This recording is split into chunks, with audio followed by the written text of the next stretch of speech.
नमस्कार, उड़ान आईएएस अकादमी के ई लर्निंग प्लेटफॉर्म पर आप सभी का स्वागत है।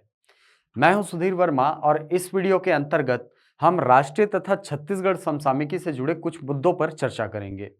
कुछ ऐसे मुद्दे जो हाल फिलहाल में काफी ज्यादा चर्चा में रहे हैं और आपके एग्जाम के लिए महत्वपूर्ण हैं। पर वीडियो में आगे बढ़ने से पहले पिछले वीडियो में पूछे गए प्रश्नों पर नजर डाल लेते हैं। पहला प्रश्न आपको पूछा गया था कि किस समिति ने मूल कर्तव्यों को बाध्यकारी बनाने की अनुशंसा की थी। ठीक, मैंने पिछली वीडियो में आपको मूल कर्तव्यों से संबंधित बहुत सारे फैक्ट आपको प्रदान किए थे। आप जाकर के वो वीडियो जरूर देखें।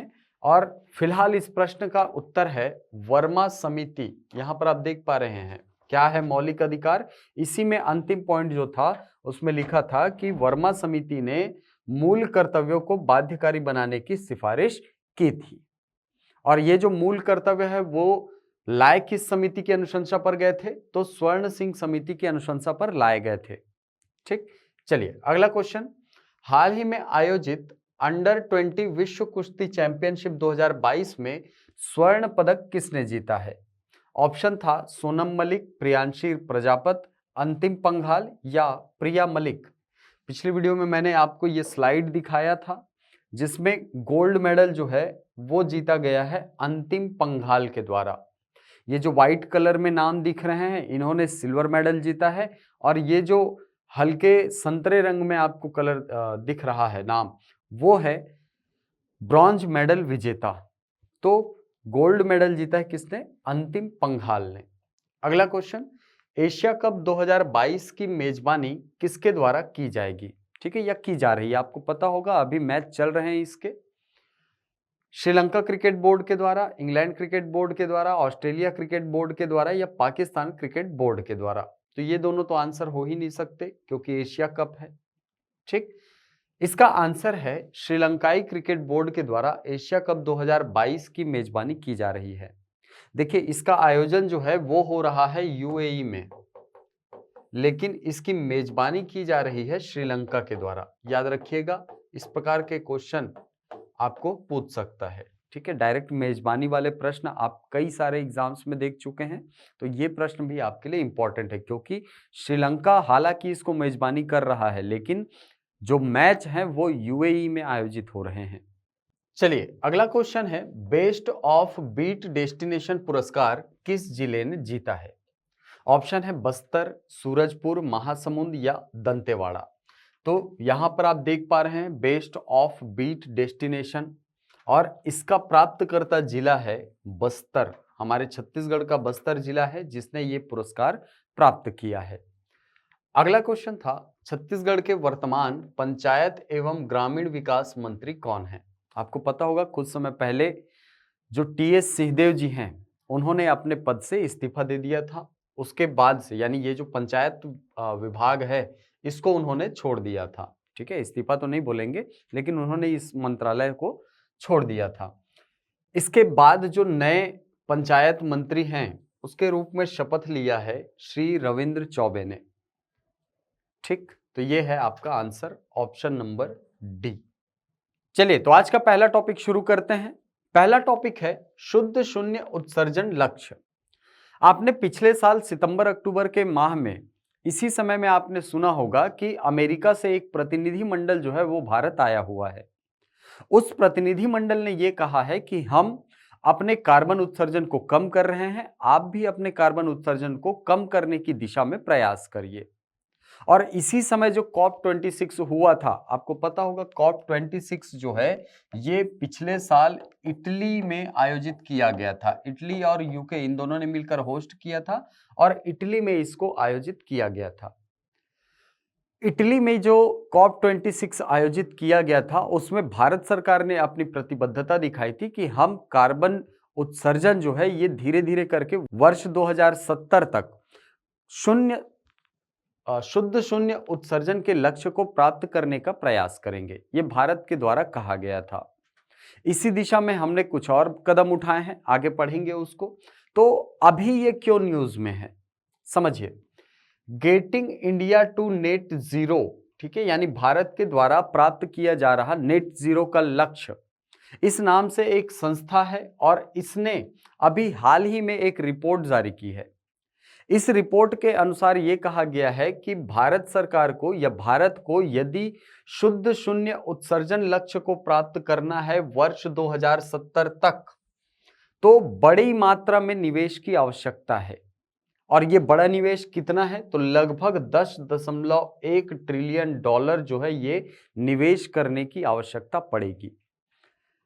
इसी रिपोर्ट में यह कहा गया है कि यदि इस लक्ष्य को हमको और जल्दी अचीव करना है, जल्दी प्राप्त करना है, तो हमें लगभग 13.5 ट्रिलियन अमेरिकी डॉलर के निवेश की आवश्यकता होगी। और इस 13.5 ट्रिलियन अमेरिकी डॉलर के निवेश की सहायता से हम अपने लक्ष्य को वर्ष 2050 तक प्राप्त कर लेंगे। तो सबसे पहले आप समझिए कि ये जो शुद्ध शून्य उत्सर्जन लक्ष्य है या शुद्ध शून्य उत्सर्जन है, जिसको हम बोलते हैं नेट जीरो एमिशन, ये होता क्या है?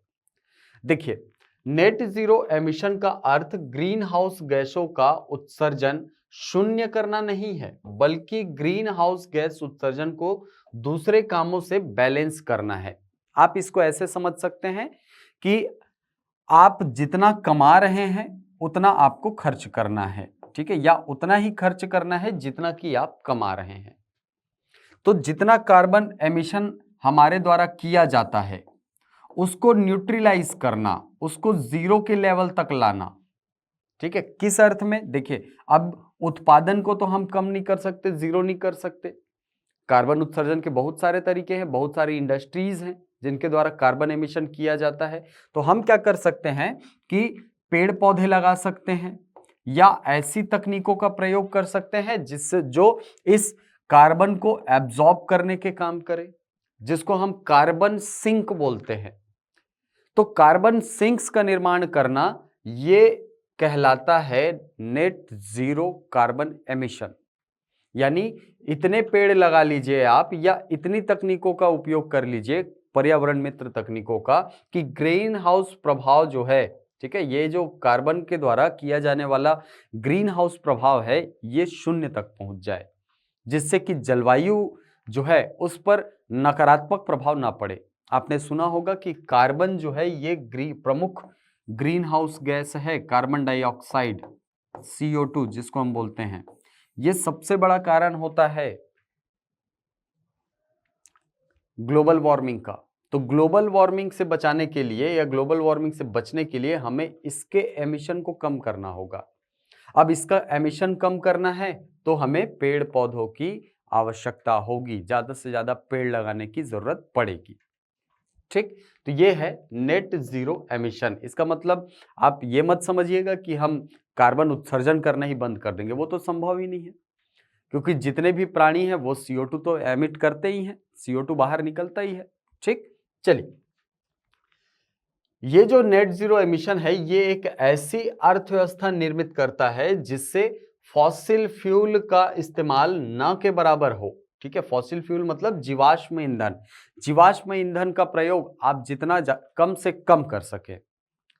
कम करने से क्या होगा? देखिए, जीवाश्म ईंधन में मेथेन, ठीक है, यानी आप बोल सकते हो मेथेन, एथेन, प्रोपेन, ब्यूटेन, ठीक है, यानी जो हाइड्रोकार्बन हैं ये महत्वपूर्ण घटक होते हैं। हाइड्रोकार्बन, तो हाइड्रोकार्बन में क्या होता है? कार्बन होता है। ये कार्बन का जब दहन होता है तो यहां से भी CO2 निकलता है, ठीक है। जैसे ये जो मीथेन है इसका फॉर्मूला होता है CH4, ठीक है। एथेन होता है C2H5, इसी प्रकार C3H7 होता है, ये प्रोपेन है। और ब्यूटेन होता है C4H9 या H10, ये प्रोपेन होता है, सॉरी ये ब्यूटेन होता है।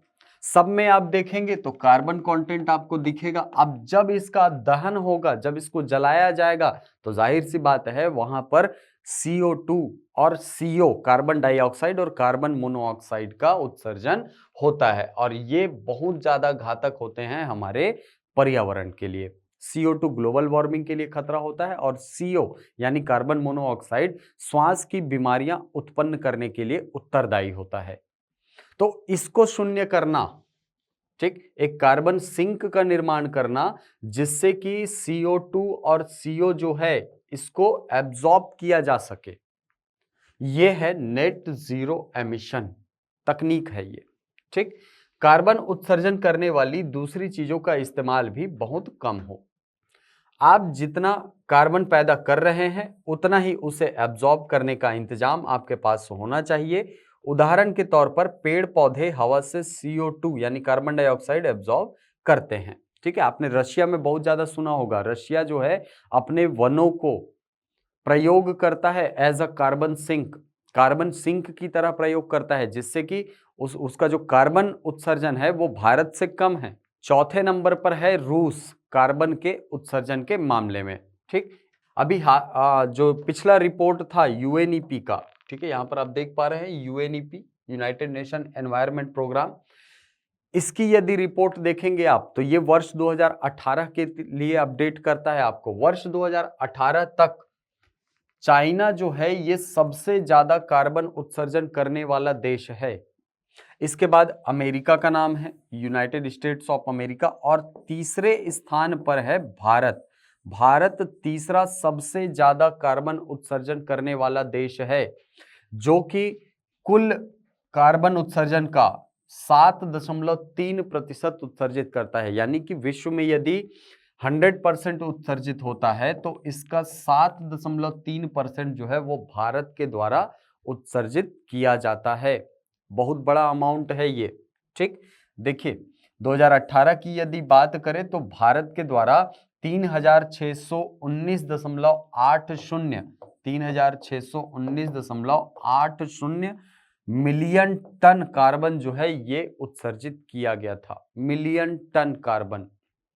वही अगर मैं चाइना की बात करता हूं तो चाइना के द्वारा लगभग 27.8%, यानी इस 100 में से 27.8% जो कार्बन है वो उत्सर्जित किया जाता है चीन के द्वारा।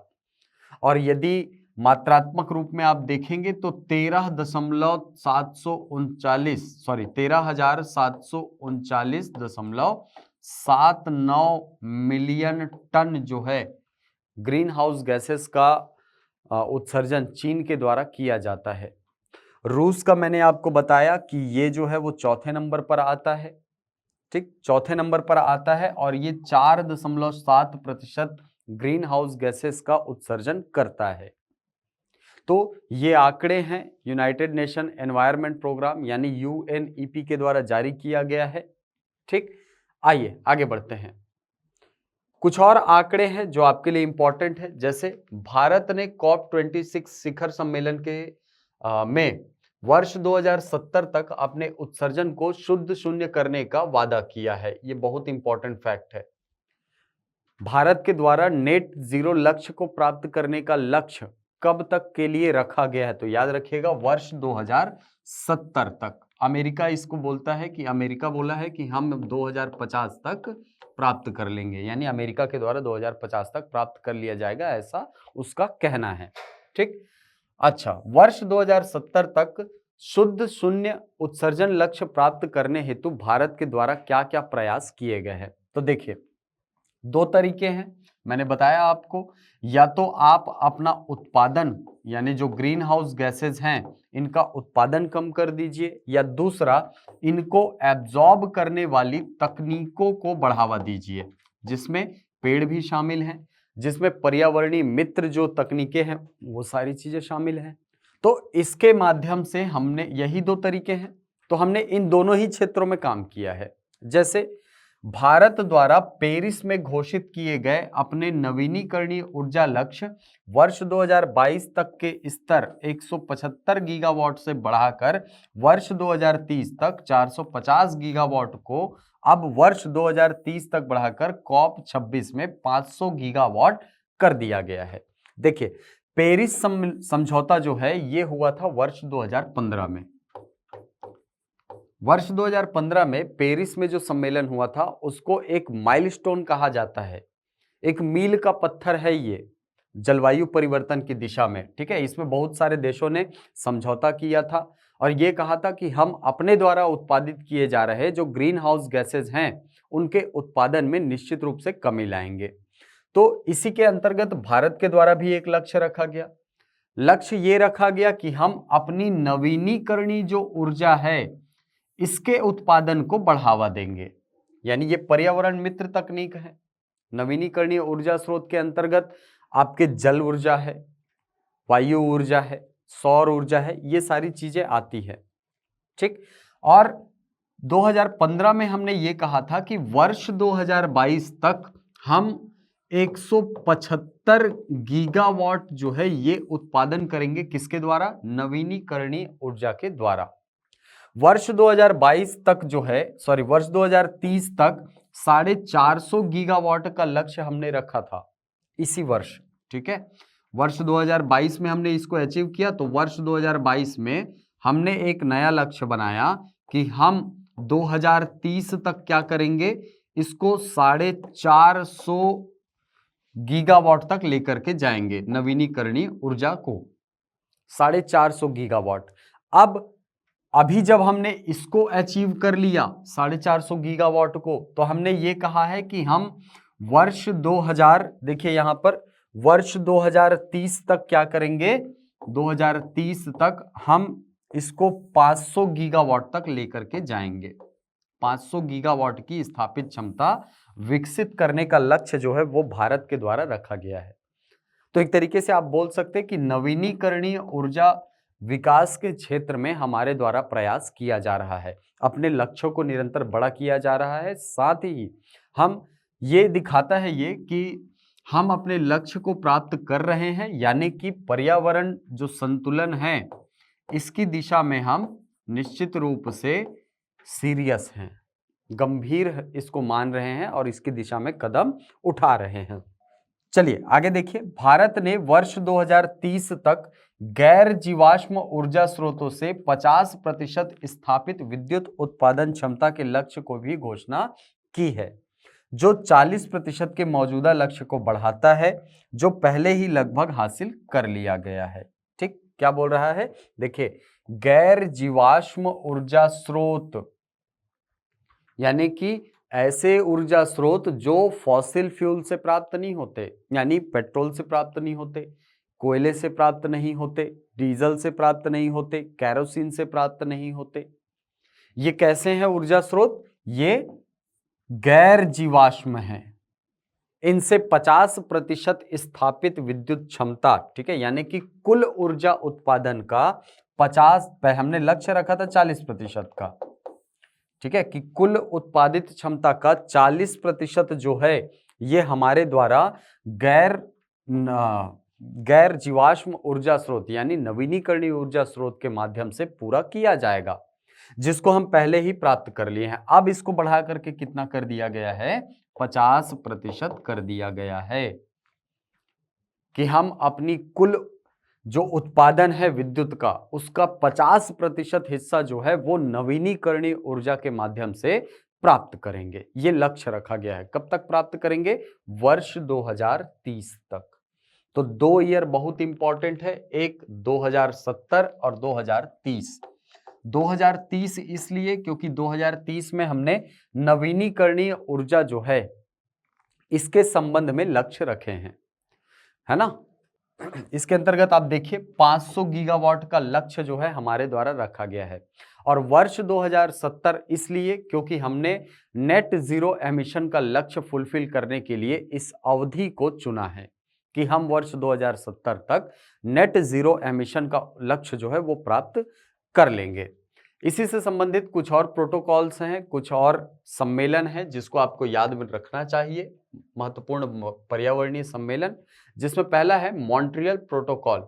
मॉन्ट्रियल प्रोटोकॉल हुआ था 16 सितंबर 1987 को। मॉन्ट्रियल कनाडा में एक जगह का नाम है और इस प्रोटोकॉल का उद्देश्य है ओजोन परत को संरक्षित रखना। ओजोन परत, आपको पता होगा कि ओजोन जो है वो सूर्य से आने वाली पराबैंगनी किरणों को रोकता है। यूवी जो रेज हैं, अल्ट्रावायलेट रेज, इनको एब्जॉर्ब करता है, इनको धरती की सतह तक आने नहीं देता है, क्योंकि यदि यूवी रेज हमारे सतह तक आ गई तो ये निश्चित रूप से यहाँ रहने वाले जो जीव हैं पूरा जैवमंडल इसको प्रभावित करेगी, उन पर नकारात्मक प्रभाव डालती है और इसको एब्जॉर्ब करने का काम करता है ओजोन। ओजोन का एक लेयर है हमारे वायुमंडल में, इस ओजोन मंडल को संरक्षित करना ये उद्देश्य है मॉन्ट्रियल प्रोटोकॉल का। आपको बता दें कि ये जो ओजोन है इसको नुकसान पहुंचाने वाला, यानी जो ओजोन लेयर है इसको नुकसान पहुंचाने वाली सबसे घातक गैस है CFC, क्लोरोफ्लोरोकार्बन। तो इस क्लोरोफ्लोरोकार्बन के उत्सर्जन को कम करना ये इस मॉन्ट्रियल प्रोटोकॉल का उद्देश्य है, लक्ष्य है। अगला क्योटो प्रोटोकॉल। क्योटो प्रोटोकॉल हुआ था 11 दिसंबर 1997 को। क्योटो जो है वो जापान के एक शहर का नाम है, जैसे टोक्यो है वैसे ही क्योटो है। ठीक, ग्लोबल वार्मिंग द्वारा हो रहे जलवायु परिवर्तन को रोकना, ये बहुत इंपॉर्टेंट प्रोटोकॉल था, बहुत ही इंपॉर्टेंट बैठक थी, जिसमें यह कहा गया कि भाई ग्लोबल वार्मिंग जो है इसको काउंटर करना बहुत जरूरी है, क्योंकि ग्लोबल वार्मिंग के द्वारा लगभग 1 डिग्री सेंटीग्रेड जो है ये तापमान अभी तक बढ़ चुका है, 1 से 1.5, है ना, इसका आंकड़ा जो है 1 से 1.5 डिग्री सेंटीग्रेड तक का मिलता है पिछले दशक में। तो इससे क्या होगा, इससे बहुत सारे नुकसान है। ग्लोबल वार्मिंग बढ़ा तो ग्लेशियर्स जल्दी पिघलने लग जाएंगे, ताप हमारे स्थल मंडल का बढ़ जाएगा, जैवमंडल का ताप बढ़ जाएगा, इससे बहुत सारे नुकसान हैं। तो इसको रोकना ये इस क्योटो प्रोटोकॉल का उद्देश्य था।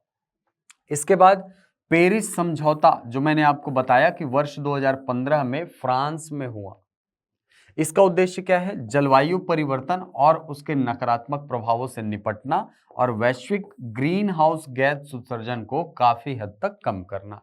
GHG, ग्रीन हाउस गैसेस के उत्सर्जन को कम करना, ये पेरिस समझौते का उद्देश्य है।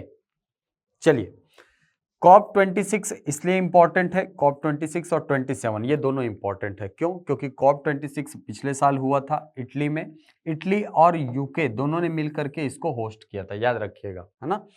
और COP27 जो है ये अभी नवंबर के महीने में होने वाला है 2022 में, शर्म अल शेख जो कि मिस्र का एक शहर है, यहां पर ये आयोजित होने वाला है। तो इन सारे सम्मेलनों को याद रखिएगा, बहुत इंपॉर्टेंट है, एग्जाम में पूछता है। इसके अलावा जो 2 वर्ष मैंने आपको बताया है 2030 और 2070, इसको बिल्कुल अपने दिमाग में बिठा के रखिएगा, प्रीलिम्स के लिए बहुत इंपॉर्टेंट है, क्योंकि पर्यावरण से जब क्वेश्चन आता है तो निश्चित रूप से ग्लोबल वार्मिंग या कार्बन उत्सर्जन जो है ये एक महत्वपूर्ण टॉपिक होता है। चलिए आगे बढ़ते हैं। अगले टॉपिक में है 67वां फिल्म फेयर पुरस्कार। फिल्म फेयर पुरस्कार फिल्म इंडस्ट्री को दिया जाने वाला पुरस्कार है। अभी हाल ही में इसकी घोषणा हुई है और इसके अंतर्गत आपको 3 कैटेगरी याद रखनी होती है। एग्जाम के लिहाज से ये 3 कैटेगरियां बहुत इंपॉर्टेंट है। ठीक, 2 फिल्म अवार्ड याद रखिएगा हमेशा, एक नेशनल फिल्म अवार्ड और दूसरा फिल्म फेयर। ठीक है, नेशनल फिल्म अवार्ड और याद रखना है हमको 67वां फिल्म फेयर अवार्ड। ठीक, चलिए, बेस्ट एक्टर के रूप में रणवीर सिंह को चुना गया है फिल्म 83 के लिए। Best actress Kriti Sanon, film का नाम है मिमी के लिए। और बेस्ट फिल्म का अवार्ड मिला है शेरशाह को। ये देख पा रहे हैं यहां पर, ये 83 फिल्म रणवीर सिंह, ये हैं शेरशाह और ये हैं कृति सेनन। ठीक, तो ये है आपके लिए इंपॉर्टेंट फैक्ट। इसके अलावा एक और फैक्ट है, बेस्ट लिरिक्स का अवार्ड जो है वो कौसर मुनीर को दिया गया है। ठीक है, यह पहली बार है जब फिल्म फेयर का यह अवार्ड किसी महिला को दिया गया है, तो इसलिए मैंने इसको शामिल किया, इस लाइन को। आपके एग्जाम में ये हो सकता है पूछ दे, वैसे बहुत ज्यादा इंपॉर्टेंट नहीं है, इंपॉर्टेंट है ये तीनों, बेस्ट एक्टर, बेस्ट एक्ट्रेस और बेस्ट फिल्म। तो याद रखिएगा, बेस्ट फिल्म में है शेरशाह, बेस्ट एक्टर में है रणवीर सिंह और बेस्ट एक्ट्रेस में है कृति सेनन। चलिए आगे बढ़ते हैं। अगले टॉपिक में है डॉक्टर समीर वी कामत। हाल ही में डीआरडीओ के नए अध्यक्ष चुने गए हैं डॉक्टर समीर वी कामत। आइए पढ़ते हैं इनके बारे में। हाल ही में देश के प्रतिष्ठित वैज्ञानिक डॉक्टर समीर वी कामत को रक्षा अनुसंधान और विकास विभाग का सचिव तथा रक्षा अनुसंधान एवं विकास संगठन डीआरडीओ का अध्यक्ष नियुक्त किया गया है। ये डीआरडीओ का अध्यक्ष वाली जो बात कही गई है ये सबसे ज्यादा इंपॉर्टेंट है, ये बहुत इंपॉर्टेंट है क्योंकि अध्यक्षों के नाम से डायरेक्ट क्वेश्चन आपको पूछता है। चलिए, डॉक्टर समीर कामत डीआरडीओ के वर्तमान अध्यक्ष जी सतीश रेड्डी की जगह लेंगे। इसके अलावा कामत को रक्षा मंत्री राजनाथ सिंह का वैज्ञानिक सलाहकार नियुक्त किया गया है। ठीक, इंपॉर्टेंट फैक्ट इसमें यही है कि डीआरडीओ के वर्तमान अध्यक्ष कौन है, तो अगर आगामी परीक्षा में आता है तो बिल्कुल नाम याद रखिएगा, डॉक्टर समीर वी कामत। आगे बढ़ते हैं। सेरेना विलियम्स ने लिया संन्यास। अमेरिका की हरफनमौला खिलाड़ी, टेनिस की, बहुत ही शानदार खिलाड़ी और बहुत सारे पुरस्कार इन्होंने जीते हैं। बहुत सारे टूर्नामेंट्स इनके नाम हैं, जैसे 39 मेजर ग्रैंड स्लैम जो है ये जीत चुकी हैं। ठीक, ग्रैंड स्लैम आपको पता होगा, पिछली वीडियोस में मैं आपको बताते रहता हूं, है ना। ग्रैंड स्लैम क्या होता है, कौन कौन से ग्रैंड स्लैम होते हैं। 4 ग्रैंड स्लैम्स हैं, ऑस्ट्रेलियन, फ्रेंच, विंबलडन और यूएस ओपन। इन्होंने 39 बार ग्रैंड स्लैम्स को जीता है। इसके अलावा 23 सिंगल्स और 14 विमेंस डबल और 2 मिक्स्ड डबल, यानी ये जो 39 मेजर हैं इसमें 23 सिंगल्स हैं, 14 विमेंस डबल्स और 2 मिक्स्ड डबल्स शामिल हैं। और सेरेना के नाम 4 ओलंपिक मेडल भी हैं।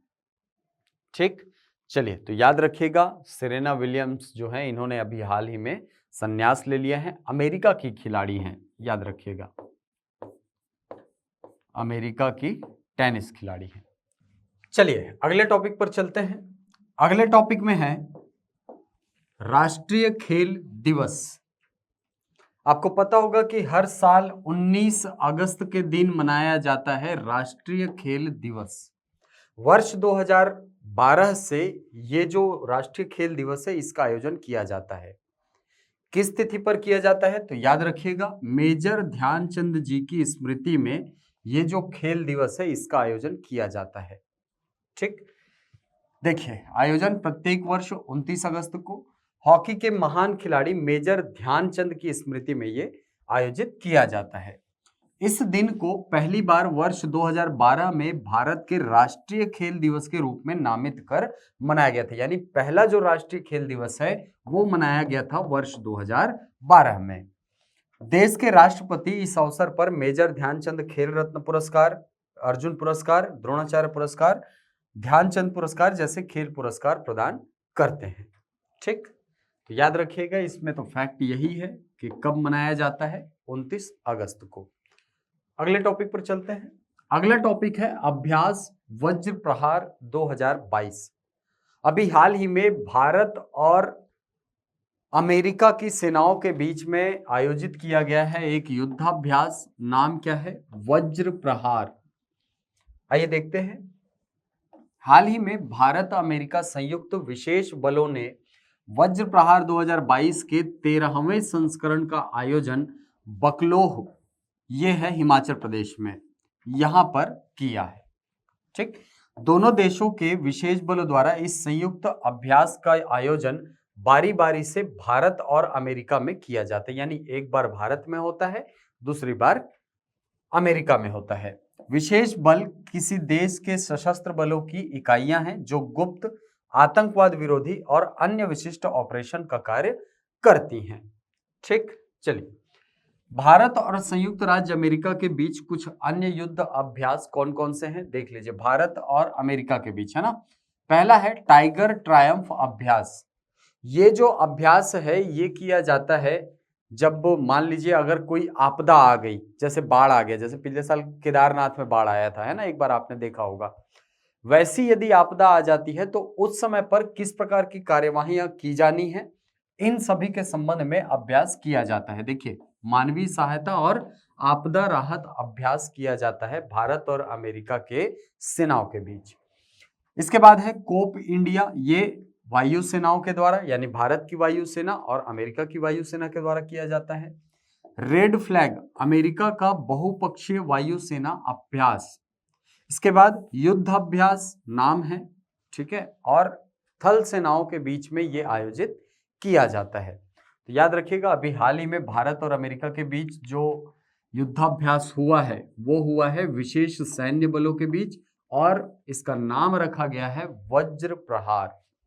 चलिए तो चलते हैं अगले टॉपिक पे। अगले टॉपिक में है पांचवी सबसे बड़ी अर्थव्यवस्था बना भारत। अभी हाल ही में भारत जो है ये ब्रिटेन को पीछे छोड़ करके पांचवी सबसे बड़ी इकोनॉमी के रूप में उभरा है। ठीक, आइए पढ़ते हैं। भारत एक बार फिर दुनिया की पांचवी सबसे बड़ी अर्थव्यवस्था बन गया है। ब्रिटेन एक पायदान फिसलकर छठे स्थान पर आ गया है। ब्रिटेन छठवें नंबर पर आ गया भैया।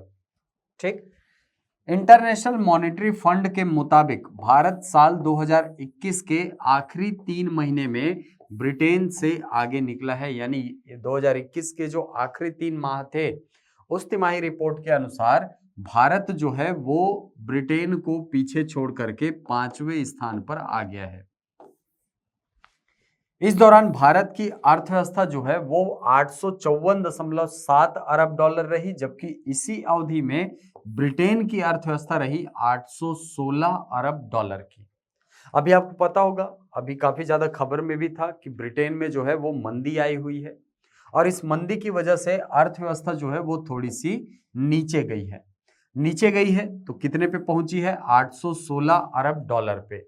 वहीं भारत की अर्थव्यवस्था इस अवधि में कहां तक पहुंच गई? 854.7 अरब डॉलर तक। आगे पढ़ते हैं। इसमें रोजमर्रा की चीजें महंगी होने से ब्रिटेन ने 5वीं सबसे बड़ी अर्थव्यवस्था होने का तमगा खो दिया है। यानी अब ये 5वें नंबर पर नहीं है, अब ये पहुंच गया है 6वें नंबर पर। दूसरी ओर भारतीय अर्थव्यवस्था लगातार बढ़ रही है। अभी आपने हाल ही में सुना होगा कि जून के माह में 13% का जीडीपी ग्रोथ रेट हमने प्राप्त किया है। ठीक, एक दशक पहले भारत सबसे बड़ी अर्थव्यवस्थाओं में 11वें स्थान पर था। यानी ठीक 10 साल पहले हम 11वें नंबर पर थे। अब और यूके जो है वो 5वें स्थान पर था। ठीक है, अब ब्रेग्जिट हो गया तो ब्रिटेन बाहर निकल गया, आपको पता होगा, है ना। अब वो यूके नहीं है, अब वो ब्रिटेन के रूप में काउंट होता है। ठीक है, बहुत सारी कंट्रीज हैं, उसमें से ब्रिटेन जो है वो 5वें नंबर पर था, जिसको भारत ने रिप्लेस कर दिया है, और भारत बन गया है 5वां और ब्रिटेन बन गया है 6वें नंबर का देश। ब्रिटेन 4 दशकों में सबसे तेज इन्फ्लेशन और मंदी के बढ़ते रिस्क का सामना कर रहा है।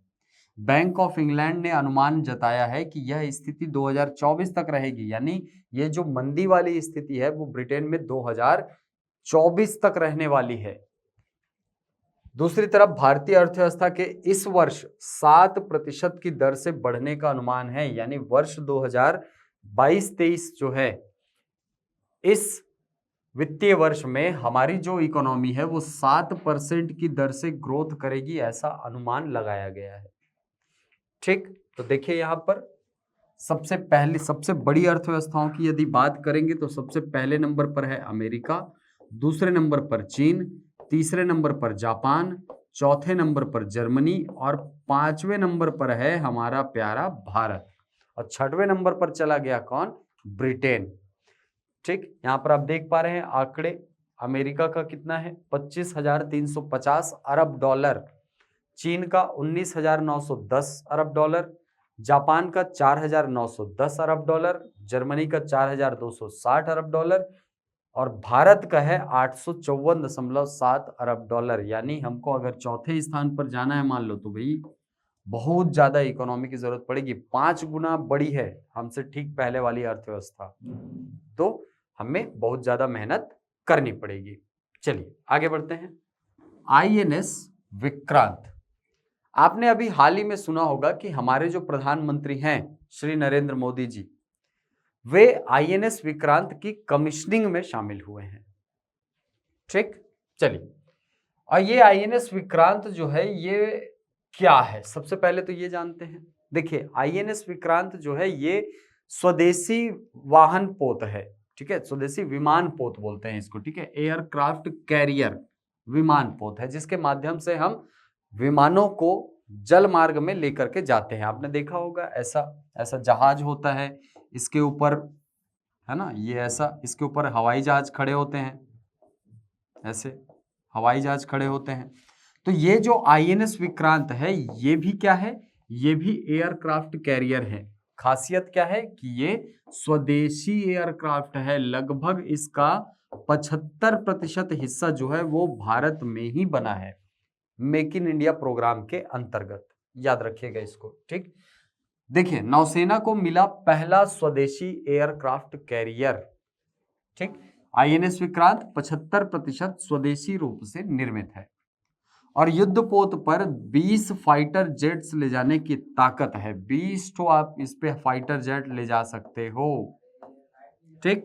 25 साल पहले इसे रिटायर कर दिया गया था। देखिए, ये जो आईएनएस विक्रांत है, ये मत सोचिएगा कि ये एकदम नया नाम है, नहीं, ये पहले भी हमारे यहाँ था, ठीक। इवन 1971 का जो वॉर हुआ था, उसमें भी आईएनएस विक्रांत ने महत्वपूर्ण भूमिका निभाई थी। और 1999 का जो कारगिल युद्ध हुआ था, उसमें तो अंग्रेज जो हमारे विरोधी थे, है ना, जो पाकिस्तान है, उनके छक्के छुड़ा दिए थे आईएनएस विक्रांत ने, ठीक। देखिए, 25 साल पहले इसे रिटायर कर दिया गया था, लेकिन 1999 की कारगिल जंग के बाद हमें स्वदेशी एयरक्राफ्ट कैरियर की जरूरत पड़ी है। 2009 में इसका निर्माण शुरू हुआ था, ठीक है। इसके बनने का क्रम ये है, आपको पढ़ के सुना देता हूं मैं। देखिए, वर्ष 2009 में सबसे पहली बार नींव रखी गई किसकी, ये जो नया बना है ना, आईएनएस विक्रांत की, स्वदेशी रूप से बनाने की, ठीक। आईएनएस विक्रांत की कील रखी गई, यानी युद्धपोत का प्रोग्रेसिव कंस्ट्रक्शन शुरू हुआ है वर्ष 2009 में। वर्ष 2011 29 अगस्त को विक्रांत ड्राई डॉक से बाहर आया, यानी इसका ढांचा बनकर तैयार हुआ, पहली बार इसका स्ट्रक्चर बना, ये जो नया वाला विक्रांत है इसका। 2013 में इसे लॉन्च किया गया और दिसंबर 2020 में बेसिन ट्रायल्स पूरे हो गए। बेसिन ट्रायल्स वहां पर होता है जहां पर पानी थोड़ा सा कम हो, ठीक है। चलिए, 2021 में इसे पहली बार समुद्र में उतारा गया और जुलाई 2022 तक इसके सभी ट्रायल पूरे हो गए। सभी ट्रायल पूरे हो गए कब तक, जुलाई 2022 तक। इसको सी ट्रायल बोला जाता है ना, समुद्र में ले जाकर के जब ट्रायल करते तो उसको सी ट्रायल बोलते हैं। अब वर्ष 2022 में 2 सितंबर को आईएनएस विक्रांत भारतीय नेवी में कमीशन होगा, यानी हो चुका है अब, ठीक। इसे पूरी तरह ऑपरेशनल होने में जून 2023 तक का वक्त लगेगा। 2023 में जून महीने तक ये पूरे तरीके से ऑपरेशनल हो जाएगा। चलिए, इसी दिन नौसेना को नया ध्वज भी मिला है, आपने देखा होगा। ये देखिए, मैं आपको दिखाता हूं एक अलग इमेज में। ये पहले का इमेज है, ठीक है। भारतीय नौसेना का इमेज पहले ऐसे हुआ करता था, उसका जो फ्लैग हुआ करता था, ठीक है। इसमें ये तिरंगा साइड में होता था और ये जो आपको क्रॉस दिख रहा है, इसको बोला जाता था Saint George Cross. Saint George Cross. अब ये सेंट जॉर्ज क्रॉस कौन है भाई? सेंट जॉर्ज क्रॉस जो है, सेंट जॉर्ज जो है, ये अंग्रेजों के सेनापति थे, ठीक है। हालांकि भारत नहीं आए, लेकिन जो ईसाई धर्म युद्ध आप सुनते होंगे नाम, ईसाई धर्म युद्ध का, उस ईसाई धर्म युद्ध के एक सैनिक थे, ठीक है। बोलते हैं काफी वीर थे, ठीक है। इसीलिए इनके नाम पर सेंट जॉर्ज क्रॉस जो है ये बनाया जाता है, ठीक। इस सेंट जॉर्ज क्रॉस को अब हटा दिया गया है, आप देख पा रहे हैं यहाँ पे, ठीक। ये पूरा फ्लैग है, व्हाइट कलर जितना दिख रहा है ना। भारत हमारा राष्ट्रीय चिन्ह है इसमें, ठीक, तिरंगा है इसमें। और एक अष्टकोणीय आपको आकृति दिख रही है। ये अष्टकोणीय आकृति जो है ये शिवाजी के सिक्कों से लिया गया है, याद रखिएगा, शिवाजी के सिक्कों से लिया गया है, शिवाजी के सिक्कों से। 8 कोणीय होती थी उनकी धातु की सिक्के, है ना। देखिए ये जो व्हाइट वाला पोर्शन दिख रहा है यहां तक, यही क्या है आपका इंडियन नेवी का नया फ्लैग होगा, यहां से लेकर के यहां तक, वहां से लेकर यहां तक। ठीक, अब देखिए इसमें है क्या क्या। सबसे पहले हमारा राष्ट्रीय ध्वज है, तिरंगा है। इसके बाद एक अष्टकोणीय आकृति आपको दिख रही है। ठीक, इस अष्टकोणीय आकृति को शिवाजी महाराज के सिक्कों से लिया गया, इसको याद रखिएगा। ठीक, राजमुद्रा जिसको बोलते थे, है ना। शिवाजी की राजमुद्रा जो है वो 8 कोण की होती थी, ऐसे 8 कोण की, वहीं से लिया गया है ये कॉन्सेप्ट। ठीक, इस चिन्ह में आपको क्या देखने को मिलेगा, आपको दिखेगा हमारा राजकीय चिन्ह।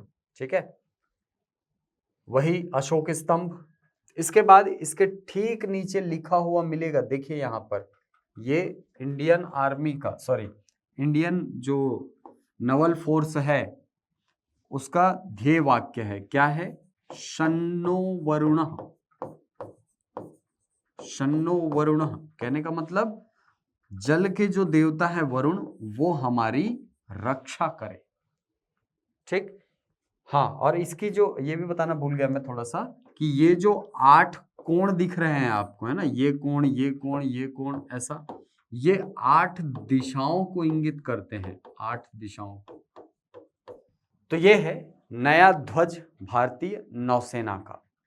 चलिए अब आते हैं हमारे अगले सेक्शन में। अगले सेक्शन में है छत्तीसगढ़ की समसामयिकी। देखिए छत्तीसगढ़ की समसामयिकी में अभी हाल ही में आपको बता दूं तो छत्तीसगढ़ जनमन पत्रिका जो है ये जनसंपर्क विभाग के द्वारा जारी किया गया है। अगस्त माह की पत्रिका आ चुकी है और बहुत इंपॉर्टेंट पत्रिका है ये, इसलिए क्योंकि इसके अंतर्गत एक सारी योजनाओं के नाम दिए हुए हैं, सारी योजनाएं जो चल रही हैं वो दी हुई है, साथ में इन योजनाओं से संबंधित अपडेट भी आपको प्रदान किया गया है। ये 2 चीजें हैं, इसलिए बहुत इंपॉर्टेंट है। आइए देखते हैं इसमें।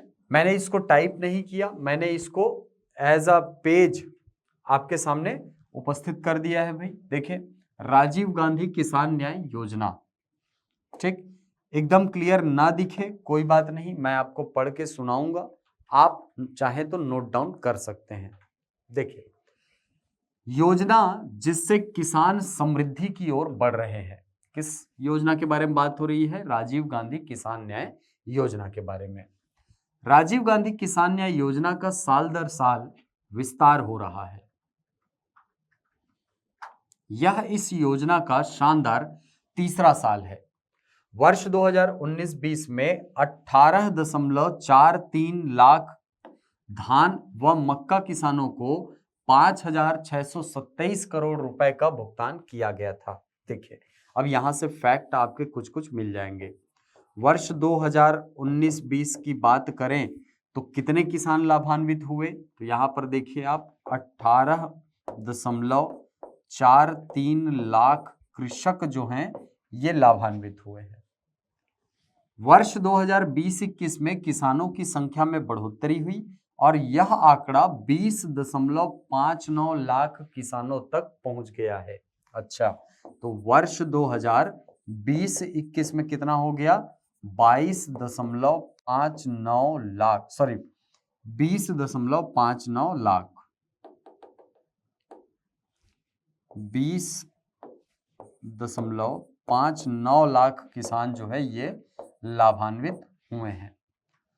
उन्हें करीब 5,545 करोड़ रुपए का भुगतान किया गया है। ठीक है, देखिए ये जो 2019-20 वाले हैं इनको कितना दिया गया था? तो 5,627 करोड़ रुपए।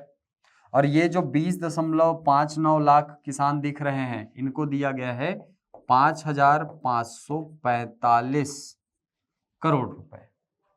तीसरे साल की बात करें तो खरीफ वर्ष 2021-22 में पहली किस्त किसानों को जारी कर दी गई है। उन्हें 1,745 करोड़ रुपए जो हैं ये दिए जा चुके हैं। पहली किस्त आपको बताया था 21 मई को जारी किया गया था। राजीव गांधी जी की पुण्यतिथि पर। ठीक,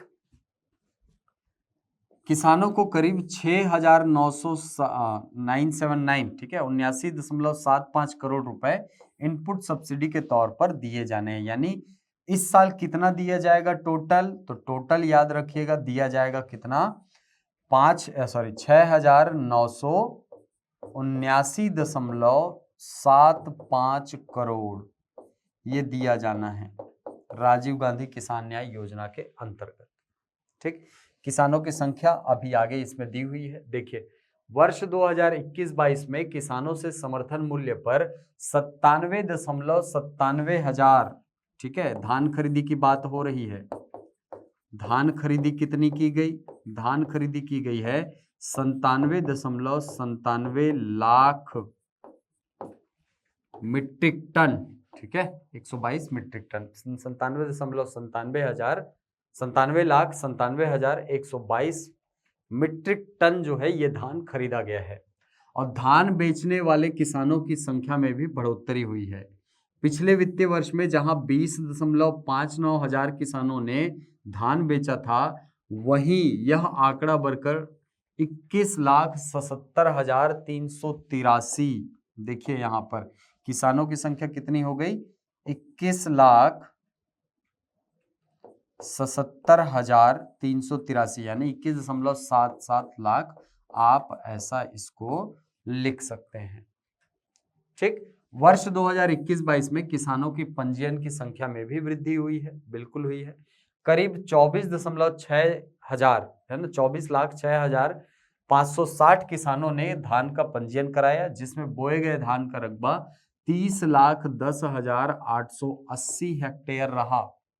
धान खरीदी केंद्रों की संख्या में भी बढ़ोतरी हुई, जिसमें 2,311 से बढ़कर यह 24,484 केंद्र, ठीक है, धान खरीदी केंद्रों की संख्या कितनी है, धान खरीदी केंद्र कितने हैं, याद रखिएगा 2,484 धान खरीदी केंद्र तक पहुंच गई है। समर्थन मूल्य के जरिए किसानों को लगभग 19,083 करोड़ 97 लाख रुपए का भुगतान किया गया है। ये धान का मूल्य है। ठीक, चलिए, तो ये आंकड़े राजीव गांधी किसान न्याय योजना से संबंधित दिए गए हैं अगस्त माह के जनमन में।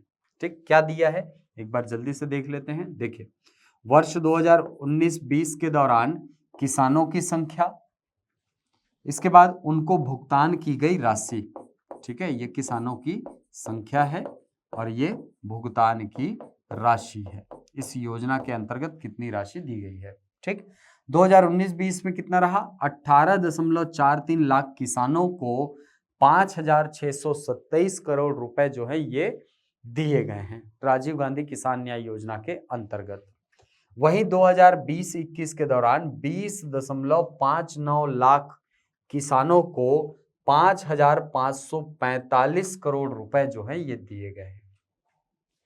इसके बाद 2021-22, ये आंकड़ा बहुत इंपॉर्टेंट है आपके लिए। यहां से क्वेश्चन जो है ये बिल्कुल कई बार बन चुके हैं, है ना, जब से ये योजना प्रारंभ हुई है तब से कई बार ये क्वेश्चन बन चुका है।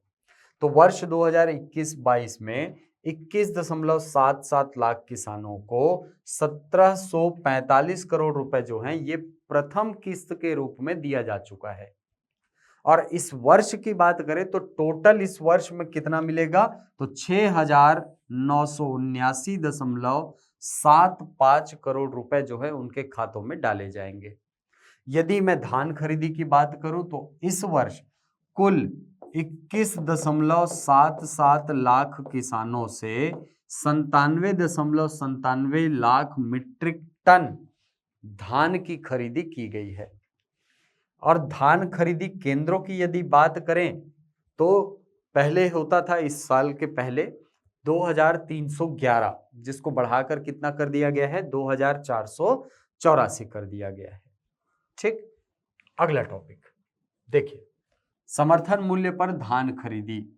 यहां पर दिख रहा है आपको, वर्ष 2021-22 में खरीदा गया 97.97 लाख मीट्रिक टन। ठीक, 2021-22 में 21,77,383 किसानों ने बेचा धान। और रजिस्ट्रेशन कितनों ने करवाया था, तो याद रखिएगा 24,06,560। इसको आप याद रख सकते हैं 24,06,000। ठीक है, तो 24.06 हजार, ऐसा भी आप याद रख सकते हैं, कोई दिक्कत की बात नहीं है।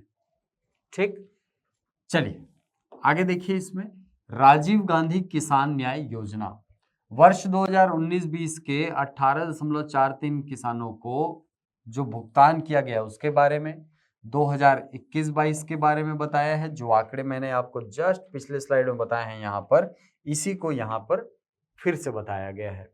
ठीक, इसके बाद एक और योजना है राजीव गांधी ग्रामीण भूमिहीन कृषि मजदूर न्याय योजना। ये जो योजना है वो भूमिहीन मजदूरों के लिए है। ऐसे व्यक्ति जिनके पास खेत स्वयं का नहीं है, कृषि भूमि नहीं है स्वयं की, जो दूसरों के खेतों में जा करके कृषि से संबंधित कार्य करते हैं, उनको कहा जाता है क्या? कृषि मजदूर। ठीक, तो ग्रामीण क्षेत्र के जो भूमिहीन कृषि मजदूर हैं, इनके लिए ये योजना संचालित की जा रही है। आइए पढ़ते हैं। छत्तीसगढ़ देश का पहला ऐसा राज्य है जहां किसानों से आगे बढ़कर उनके उन भूमिहीन मजदूरों के साथ भी न्याय किया गया जो खेती किसानी कार्य से जुड़े हैं। न्याय योजना का विस्तार करते हुए सरकार ने राजीव गांधी ग्रामीण भूमिहीन कृषि मजदूर न्याय योजना की शुरुआत की है। वर्ष 2022-23 इस योजना का दूसरा साल है। ग्रामीण मजदूर परिवारों को इसका लाभ दिया जा रहा है, जिसके तहत प्रति वर्ष 3 किस्तों में 7,000 रुपए दिए जा रहे हैं। याद रखिएगा कितने किस्तों में दी जा रही है राशि? 3 किस्त में। और राजीव गांधी ये जो किसान न्याय योजना है, इसके अंतर्गत 4 किस्तों में राशि दी जाती है। ठीक, वर्ष 2022-23 की प्रथम किस्त के रूप में 3,55,402 हितग्राहियों को 71,08,04,000 रुपए की राशि जारी की गई है। अच्छा, देखिए यहाँ पर क्या बोल रहा है ये अपडेट कि वर्ष 2022-23 की प्रथम किस्त के रूप में 3,55,402 हितग्राहियों को कुल 71,83,04,000 रुपए जो है ये उनके अकाउंट में डाला गया है। तो इसको आप ऐसे याद रख सकते हो, सॉरी करोड़ होगा, यहाँ लाख नहीं करोड़ होगा, है ना। 71.83 करोड़ रुपए जो है उनके खातों में अंतरित किया जा चुका है। ठीक, कितनी दी जाती है राशि? तो याद रखिएगा प्रति वर्ष 7,000 रुपए की राशि राजीव गांधी ग्रामीण भूमिहीन कृषि मजदूर न्याय योजना के अंतर्गत प्रदान की जाती है। चलिए आगे देखते हैं। अगले टॉपिक में है गोधन न्याय योजना, राज्य सरकार की फ्लैगशिप योजनाओं के अंतर्गत सबसे बड़ी योजना।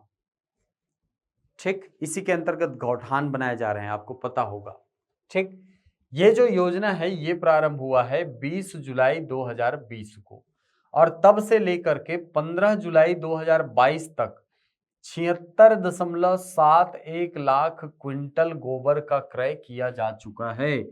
यानी 76.61 लाख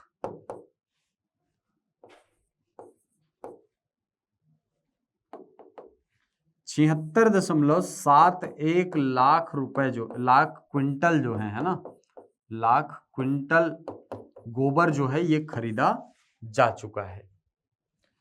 पशुपालकों और ग्रामीणों को भुगतान 150.75 करोड़ रुपए जो है ये उनको प्रदान किए जा चुके हैं। गौठान समितियों, महिला स्व सहायता समूहों को 143.19 करोड़ का भुगतान किया गया है। ठीक, अब महिलाओं के साथ न्याय क्या लिखा है? अब गौठानों में जन भागीदारी के लिए गौठान प्रबंधन समितियों को प्रशिक्षण, प्रोत्साहन, पुरस्कार और गौठान विकास के रखरखाव के लिए भी अलग से 3% राशि प्रशासकीय मद में निर्धारित करने का फैसला लिया है। इंपॉर्टेंट फैक्ट है, डायरेक्ट पूछ सकता है कि गौठान प्रबंधन समितियों को कुल कितने प्रतिशत राशि, ठीक है, इनकी आय का कितना प्रतिशत राशि जो है वो प्रशासकीय मद में निर्धारित किया गया है। तो याद रखिएगा 3% राशि जो है ये प्रशासकीय मद में निर्धारित किया गया है। इसके अलावा गौठानों से संबद्ध स्व सहायता समूहों एवं प्राथमिक सहकारी समितियों को कंपोस्ट विक्रय पर प्रोत्साहन राशि और वार्षिक कंपोस्ट विक्रय पर बोनस राशि देने का निर्णय लिया गया है। ठीक है, इंपॉर्टेंट क्या है इसमें, देखिए इतने में इंपॉर्टेंट है आपका ये सब आंकड़ा। ये योजना प्रारंभ कब हुई है, तो याद रखिएगा ये योजना प्रारंभ हुई है 20 जुलाई 2020 को। अभी तक सरकार ने कितना गोबर क्रय किया है, तो 76.71 लाख जो है क्विंटल गोबर का क्रय किया जा चुका है। पशुपालकों और गौपालिकों को भुगतान कितना किया गया है अभी तक, 150.75 करोड़ रुपए, और महिला स्व सहायता समूहों को 143.19 करोड़ रुपए जो है वो उनको प्रदान किया जा चुका है। ठीक, गोधन न्याय योजना, गोबर से रोजगार। गोधन न्याय योजना का प्रारंभ 20 जुलाई 2020 से लेकर 15 जुलाई 2022 तक करीब 76.71 लाख क्विंटल गोबर सरकार जो है ये खरीद चुकी है। ठीक, वही आंकड़े हैं, इसको अलग से दिया हुआ है, आप चाहें तो इसको पढ़ सकते हैं। ठीक, आगे बढ़ते हैं। ये सबसे इंपॉर्टेंट, ठीक है, कई बार एग्जाम में पूछा गया स्कीम है, नाम क्या है, ब्याज मुक्त कृषि ऋण योजना। तो सबसे पहली बात कि ये योजना प्रारंभ कब हुई है, तो ये योजना प्रारंभ की गई है वर्ष 2014-15 में, वित्तीय वर्ष 2014-15 के दौरान इसको प्रारंभ किया गया था। क्या किया जाता है भाई इसमें, इसमें किसानों को ऋण प्रदान किया जाता है कृषि कार्य करने के लिए। ठीक है, और ये जो ऋण दिया जाता है वो पूर्णतः ब्याज मुक्त होता है, उसमें ब्याज नहीं लिया जाता। ठीक, आइए देखते हैं इसको। इसमें सबसे इंपॉर्टेंट आंकड़ा ये जो नीले कलर का आपको स्ट्रिप दिख रहा है यही है सबसे इंपॉर्टेंट। डायरेक्ट क्वेश्चन पूछता है कि वर्ष 2022-23 के दौरान किसानों को कितनी राशि ब्याज मुक्त कृषि ऋण के अंतर्गत प्रदान किए जाने का लक्ष्य रखा गया है। तो याद रखिएगा वर्ष 2022-23 में लक्ष्य रखा गया है 5,800 करोड़ रुपए का।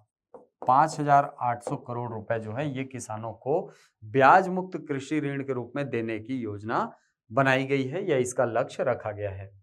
पिछले वित्तीय वर्ष की अगर बात करें तो पिछले वित्तीय वर्ष में 5,457 करोड़ रुपए है ना, 5,457 करोड़ रुपए जो हैं ये वर्ष 2021-22 के दौरान ब्याज मुक्त कृषि ऋण के रूप में किसानों को उपलब्ध कराया गया था। ठीक, ये दोनों आंकड़े बिल्कुल दिमाग में रखेंगे, एक 5800 और दूसरा 5,227 करोड़ रुपए। चलिए, हाफ बिजली बिल योजना, तो सबसे पहले ये प्रारंभ कब हुआ है, तो 1 मार्च 2019 को ये योजना प्रारंभ की गई है। इस योजना के अंतर्गत घरेलू कनेक्शन लेने वाले जितने भी उपभोक्ता हैं उनको प्रारंभिक 400 यूनिट जो है, प्रारंभिक 400 यूनिट जो है इसका बिजली बिल जो है वो कर दिया गया है आधा। ठीक, यानी पहले जो 400 यूनिट का मूल्य पड़ता था 400 यूनिट तक, तो अब उसका आधा बिल ही आपको देना पड़ता है। ठीक, देखिए, और इस योजना से 41 लाख उपभोक्ता जो है ये लाभान्वित हुए हैं और अभी तक कुल 2200 करोड़ रुपए जो है इतने की छूट दी जा चुकी है।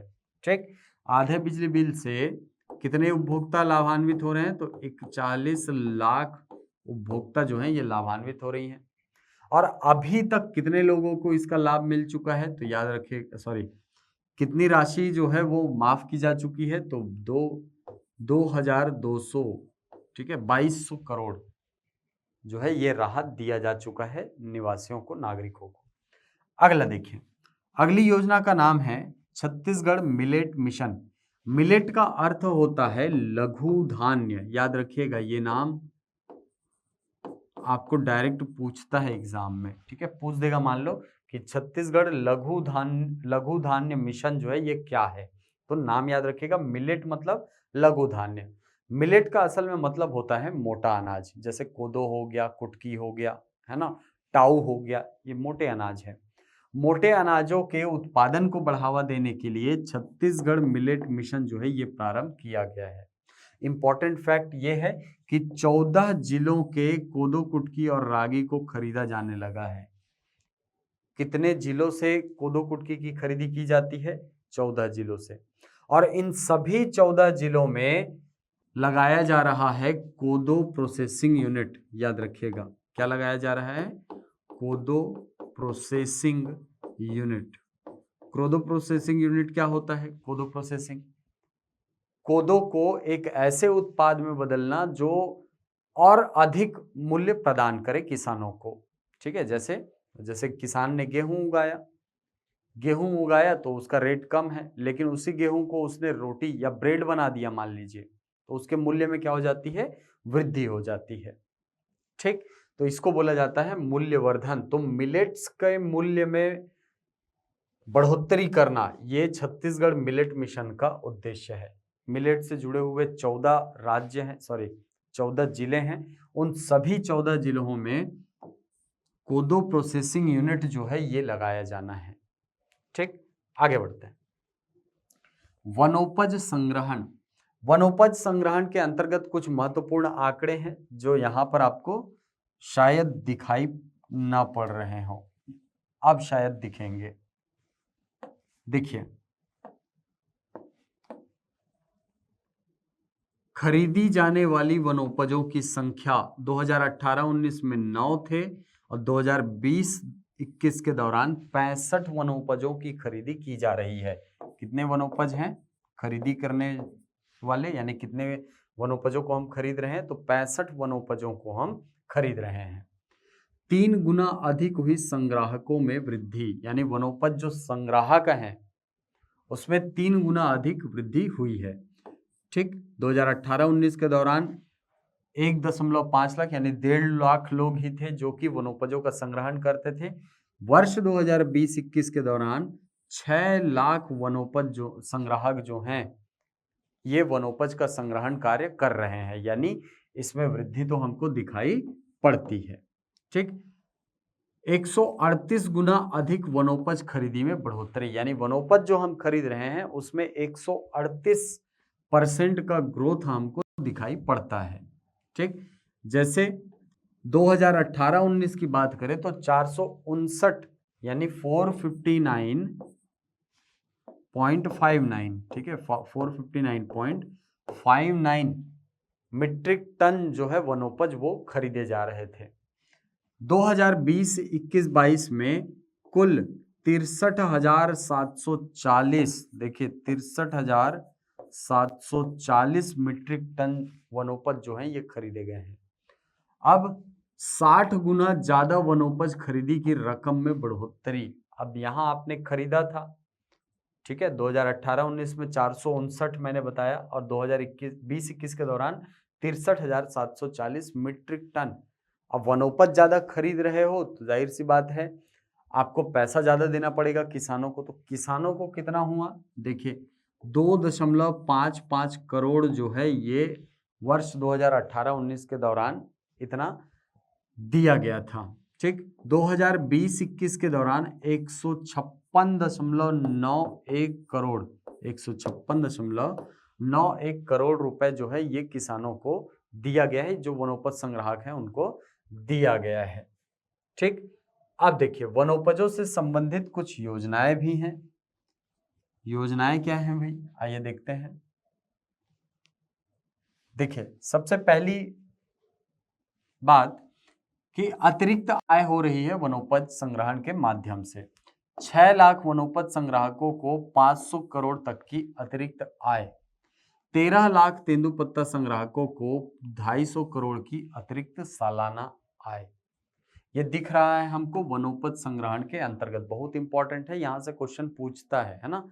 चलिए 3 योजनाएं हैं। पहली योजना है तेंदुपत्ता संग्रहण योजना। ठीक, तेंदुपत्ता संग्रहण योजना, तेंदुपत्ता संग्रहण दर को 2500 से बढ़ा करके 4,000 रुपए प्रति मानक बोरा कर दिया गया है। एक मानक बोरा में आपको पता होगा, चलिए कमेंट करके बताइए एक मानक बोरा में कितने तेंदुपत्ते होते हैं। चलिए इस फैसले ने उन तमाम आदिवासी और वनांचल में रहने वालों के साथ न्याय किया जिनके पास रोजगार के बेहद ही कम संसाधन जो है ये उपलब्ध हैं। अब वे आर्थिक मजबूती की ओर बढ़ रहे हैं। चालू वर्ष 2022 के दौरान अब तक 15,78,000 मानक तेंदुपत्ते का संग्रहण किया गया, जबकि लक्ष्य कितना रखा गया है? 17,32,440 मानक बोरा। ठीक, जो 94% अधिक है। वर्ष 2020 में 9,75,000 मानक बोरा और वर्ष 2021 में 13,06,000 मानक तेंदुपत्ता जो है, मानक बोरा तेंदुपत्ता का संग्रहण हुआ है। इंपॉर्टेंट फैक्ट इसमें यही है कि 4,000 रुपए कर दिया गया है प्रति मानक बोरा का दर, यानी एक मानक बोरा जब आप बेचते हैं तो वहां पर आपको 2,500 रुपए पहले मिला करता था, अब उसको बढ़ाकर कितना कर दिया गया है? 4,000 रुपए कर दिया गया है। दूसरा है शहीद महेंद्र कर्मा तेंदुपत्ता संग्राहक सामाजिक सुरक्षा योजना। शहीद महेंद्र कर्मा तेंदुपत्ता संग्राहक सामाजिक सुरक्षा योजना की शुरुआत याद रखिएगा 5 अगस्त 2020 को हुई है। ये जो योजना है ये कब प्रारंभ हुई? 5 अगस्त 2020 को। ठीक, महेंद्र कर्मा जी की जयंती है इस दिन। तब से 31 मार्च 2022 तक 4,555 तेंदुपत्ता संग्राहक परिवारों को 63 करोड़ 43 लाख की बीमा राशि का दावा का भुगतान किया जा चुका है। ठीक, इसके अलावा वन अधिकार अधिनियम है जिसमें अभी तक 4,45,586 से अधिक व्यक्तिगत वन अधिकार पत्र बांटे जा चुके हैं। ठीक, तो ये याद रखिएगा वनोपज संग्रहण से संबंधित आंकड़े, यहां से डायरेक्ट क्वेश्चन कई बार पूछा है, आगे भी संभावना है, तो इसके आंकड़ों को बिल्कुल भी नहीं छोड़ेंगे। ठीक, खासकर ये आंकड़े, चलिए इरेज करके आपको दिखा देता हूं। ये जो आंकड़े हैं इसको आप नहीं छोड़ेंगे, ये आंकड़े जो आपको दिख रहे हैं इसको आप अच्छे से तैयार करेंगे। ठीक, कैसे है? तो मैं आपको बताया कि वनोपजों की संख्या 65 हो चुकी है। इसके अलावा संग्राहकों में वृद्धि हुई है, संग्राहकों की संख्या में। इसके अलावा वनोपज खरीदी का स्तर भी बढ़ा है और वनोपज खरीदी के बदले किए जाने वाले भुगतान में भी वृद्धि हुई है। चलिए, तो ये आंकड़े याद रखिए। अगले टॉपिक पर देखिए, स्वास्थ्य सेवाओं के लिए बहुत सारी स्कीम चल रही है, जैसे मुख्यमंत्री हाट बाजार क्लिनिक योजना, दाई दीदी क्लिनिक योजना, मुख्यमंत्री शहरी स्लम स्वास्थ्य योजना, धन्वंतरी योजना। इसके अलावा हमर लैब शुरू किया गया है, हमर लैब। और योजनाओं की बात करूं तो आपको पता होगा डॉक्टर खूबचंद बघेल स्वास्थ्य सहायता योजना है, खूबचंद बघेल। इसके अलावा मुख्यमंत्री विशेष स्वास्थ्य सहायता योजना है, विशेष स्वास्थ्य सहायता योजना। ठीक, तो ये सारे सब योजनाओं के बारे में योजनाओं वाले वीडियो में मैं सब कुछ बता चुका हूं। आपने नहीं देखा है तो वो योजना वाले वीडियो जा करके देखिए। ये सारे टॉपिक आपको मैंने पढ़ाए हैं, कब चालू हुआ, वर्तमान में प्रगति क्या है, ये सारे आंकड़े आपको दिए गए हैं। चलिए, महिला बाल स्वास्थ्य सेवाएं। तो महिला बाल सेवाओं में आप देखेंगे कुपोषण से मुक्ति, तो 1.7 लाख बच्चे जो हैं, 1.72 लाख बच्चे जो हैं ये कुपोषण से मुक्त हो चुके हैं। सीधा सीधा आंकड़ा है, 1.72 लाख बच्चे जो हैं ये कुपोषण से मुक्त हो चुके हैं। ठीक, अब देखिए यहाँ पर ये अलग पेज था, मैंने इसको इसी में ऐड कर दिया है, लेकिन ये अलग पेज है। ठीक, क्या है ये? राष्ट्रीय दर से भी कम है हमारा कुपोषण। अभी NFHS 5 का जब आंकड़ा आया तो 31.1% जो है ये हमारे छत्तीसगढ़ में कुपोषण की दर है। वहीं अगर मैं भारत की बात करूं तो भारत में ये स्तर 32% है। तो यही कहा जा रहा है कि इससे हमारा जो दर है वो क्या है? कम है। ठीक, चलिए आगे देखिए, मुख्यमंत्री नोनी सशक्तिकरण सहायता योजना। इसके अंतर्गत जितने भी महिलाएं हैं जो आत्मनिर्भर होना चाहती हैं, उनको इसके माध्यम से ऋण जो है ये उपलब्ध कराया जाता है। इसके अलावा 6.33 लाख से ज्यादा बच्चों को गर्म भोजन या नाश्ता आंगनबाड़ी के माध्यम से, ICDS जो है इंटीग्रेटेड चाइल्ड डेवलपमेंट सर्विस, एकीकृत बाल विकास सेवा, इसके माध्यम से कुपोषण से बचने के लिए हम बहुत सारे उपाय कर रहे हैं। जो भी गर्भवती माता है या नवजात शिशु है, उनके भोजन की व्यवस्था हो रही है। इसके अलावा स्कूल के पूर्व शिक्षा वहां पर प्रदान की जा रही है आंगनबाड़ियों में। तो ये सारी सेवाएं आपको दिखेंगे किसके अंतर्गत? महिला बाल स्वास्थ्य सेवाओं के अंतर्गत। और अभी हाल ही में आप देख रहे हैं 1 लाख महिलाएं जो हैं ये एनीमिया से मुक्त हो चुकी हैं। ठीक, कौशल्या मातृत्व योजना है। ये सारी स्कीम्स जो हैं मैंने उस योजना वाले वीडियो में आपको बताया है, आप वहां से जाकर के इसका अवलोकन कर सकते हैं। चलिए अगले टॉपिक में है बादल अकादमी। देखिए बादल ये ऐसा लिखा जाएगा, और बादल का पूरा नाम है Bastar art of dance and literature academy. ठीक है, लिटरेचर अकेडमी, ये इस बादल का पूरा नाम है। यहां पर आप देख पा रहे हैं, यहां पर होगा, ये देखिए, बस्तर की विलुप्त हो रही संस्कृति और कला को सहेजने के लिए Bastar art of dance and literature academy की शुरुआत की गई है। बस्तर की संस्कृति को सहेजने के लिए बस्तर के स्थानीय कलाकार, साहित्यकार, समाज प्रमुखों को बादल से जोड़ा गया है, ताकि विलुप्त हो रही संस्कृति की चर्चा बेहतर तरीके से किया जा सके। तो ये बादल अकादमी जो बनाया गया है उसका उद्देश्य है। अच्छा, ये कहाँ स्थापित किया जाएगा? ये स्थापित किया गया है, देख पा रहे हैं आप, मैप है ना, ये देख पा रहे हैं, ये है पूरा अकादमी, बादल अकादमी। ये स्थापित किया गया है जगदलपुर में। ठीक, जगदलपुर में इसको स्थापित किया गया है। तो ये सारी चीजें इस पे लिखी हुई है। बस्तर क्यों चालू किया गया? देखिए इसकी स्थापना कब हुई है? 17 अक्टूबर 2021 को। ठीक है, 17 अक्टूबर 2021 को कहाँ हुआ है? जगदलपुर में। जगदलपुर में स्थापित किया गया है। ठीक, भाषा पर काम होगा इस अकादमी में, साहित्यों पर काम होगा। इसके अलावा जितने भी वाद्य यंत्र हैं, जितने भी गायन शैलियां हैं, जितने भी हमारी संस्कृति से जुड़े हुए चीजें हैं, उन सब पर शोध कार्य होगा इस बादल में, और उनको संरक्षित करने का प्रयास किया जाएगा। इसके लिए विद्यार्थियों को इसके अंतर्गत ट्रेनिंग भी दी जाएगी। इसके साथ ही जितने भी विद्यार्थी इसमें पढ़ रहे हैं, उन सभी को छत्तीसगढ़ के कल्चर से रूबरू कराया जाएगा, जिससे कि वो अपनी संस्कृति का संरक्षण बेहतर तरीके से कर सके। तो आगे बढ़ते हैं इसमें। अगले टॉपिक में शिक्षा है। शिक्षा में याद रखिएगा, वर्तमान में स्वामी आत्मानंद शासकीय इंग्लिश मीडियम स्कूलों की संख्या है 171, जिसके अंतर्गत 1.40 लाख बच्चे जो हैं ये शिक्षा प्राप्त कर रहे हैं। ये इम्पोर्टेंट है आपके लिए। 171 स्कूल जो हैं ये संचालित किए जा रहे हैं इंग्लिश मीडियम के। हिंदी मीडियम के भी हैं, स्वामी आत्मानंद हिंदी माध्यम स्कूल, उनकी संख्या है 32। चलिए आगे बढ़ते हैं। अगले टॉपिक में है 3 नए जिले छत्तीसगढ़ को मिले हैं।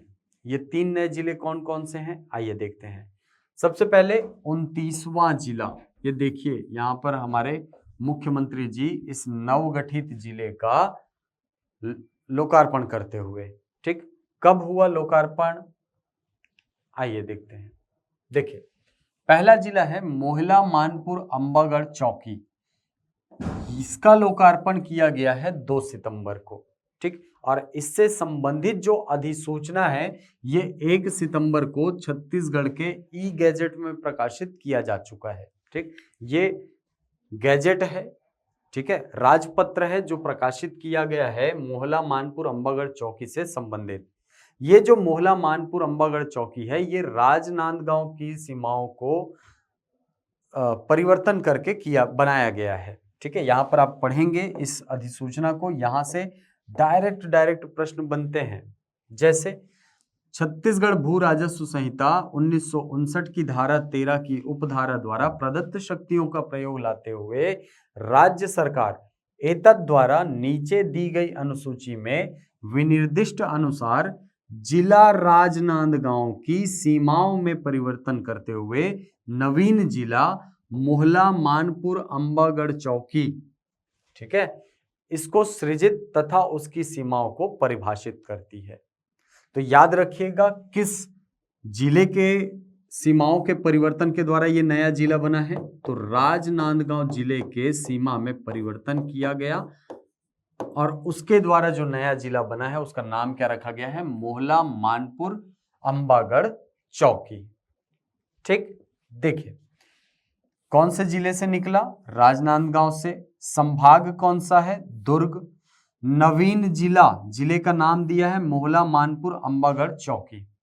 परिवर्तन का स्वरूप क्या होगा, यानी कौन कौन से क्षेत्रों को मिला करके लिया गया है, तो याद रखिए जिला राजनांदगांव के उपखंड मोहला तथा मानपुर और तहसील कौन कौन से, मोहला, मानपुर, औंधी, खड़गांव एवं अंबागढ़ चौकी को समाविष्ट करते हुए नवीन जिला मोहला मानपुर अंबागढ़ चौकी का सृजन किया गया है।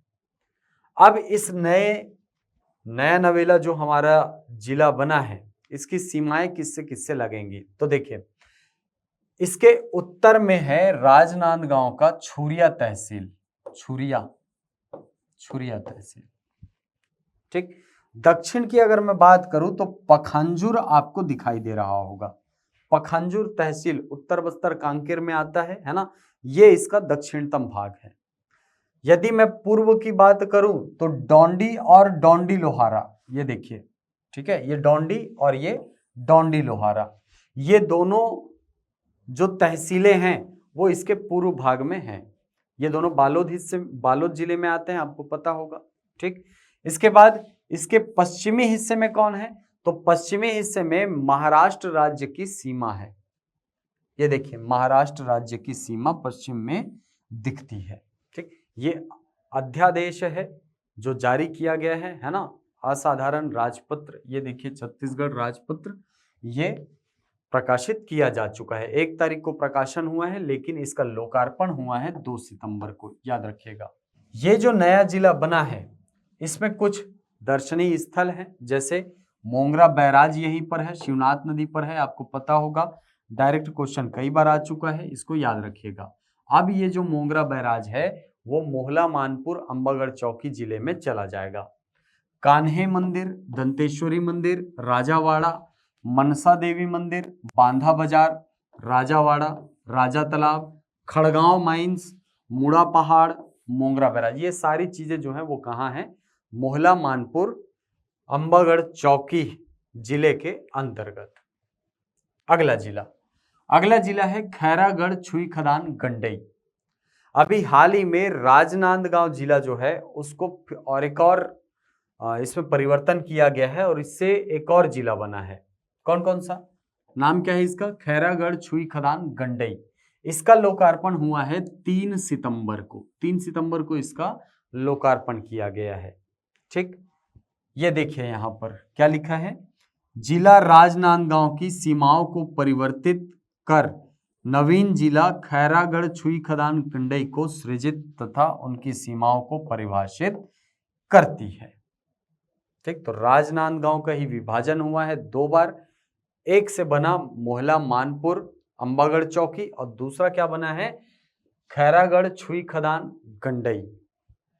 अब राजनांदगांव जिले से बना है, कौन से संभाग में, दुर्ग संभाग में, जिले का नाम खैरागढ़ छुई खदान गंडई। इसके उत्तर दक्षिण में कौन कौन होगा ये सारी चीजें देख लेते हैं। देखिए इसके उत्तर में है कबीरधाम जिला, दक्षिण में डोंगरगढ़ एवं राजनांदगांव, ये देखिए डोंगरगढ़ यहाँ है और ये है राजनांदगांव दक्षिण में। उत्तर में आप कबीरधाम को देख सकते हैं। ठीक, पूर्व की अगर बात करें तो साजा, धमधा बेमेतरा के अंतर्गत आते हैं, है ना। साजा जो है ये बेमेतरा और धमधा जो है ये दुर्ग के अंतर्गत। ठीक, इसके तहसील जो है वो आते हैं, साजा और धमधा तहसील। यदि पश्चिम की बात करें तो पश्चिम में लांजी एक तहसील है जो बालाघाट जिले के अंतर्गत आता है, मध्य प्रदेश का हिस्सा है ना, ये लांजी तहसील है। आगे चलिए, तो ये है दूसरा जिला खैरागढ़ छुई खदान गंडई। इसकी यदि विशेषताओं की बात करूं तो यहाँ की जनसंख्या है 3,68,444, 2011 की जनगणना के अनुसार। कितनी? 3,68,444।